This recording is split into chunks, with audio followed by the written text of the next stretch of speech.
हंस खेल के, और वो काम जब मार्केट में रिलीज होता है, फ्लैश होता है, और आप सबका प्यार जब भर भर के मिलने लगता है, कभी कभी उम्मीद से बाहर हो जाता है। हाँ। तो डंडा लेके कोई खोज नहीं रहा है आपको? अरे बाप रे, सुने हैं पवन सर बहुत ज्यादा ठोकते हैं, तो वो तो प्लीज आप लोग बुरा नहीं मानिएगा, अगर आप लोग को बुरा लग रहा है उसके लिए मैं सॉरी बोल रही हूँ। अरे तो रोने से क्या होगा, इतना मोहब्बत दे रही है।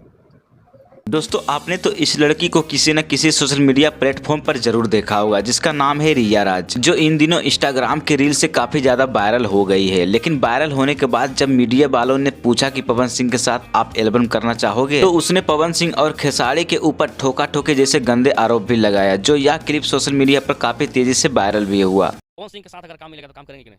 सुने ना, वो बहुत ठोकते हैं लड़की लोग को। अरे महाराज क्या कर रहे हैं, उल्टा पुल्टा बात मत बोलिए। उल्टा पुल्टा नहीं बोल रहे हैं, सुने हुए हैं, बहुत सारी लड़कियां बोलती है कि पवन सिंह पहले लेते हैं तब काम देते हैं। लेकिन दोस्तों मुझे तो पता नहीं यह लड़की मजाक में बोली है या सीरियस में, लेकिन पवन सिंह ने यह बात को सीरियस ले लिया है और पवन सिंह ने अपने टीम के द्वारा धमकी दे दिया है, जिससे एक्ट्रेस वीडियो में रोती हुई माफी मांगती नजर आई है। और पवन सिंह एक्ट्रेस को अपने पास बुलाने के लिए काफी ज्यादा प्रयास कर रहे हैं, क्योंकि पवन सिंह शायद लड़की को छोड़ने वाले अब नहीं है। ऐसे भी दोस्तों कुछ महीना पहले अनुपमा यादव ने पवन सिंह और आस्था सिंह के बीच खुलेआम गंदे आरोप भी लगाए थे।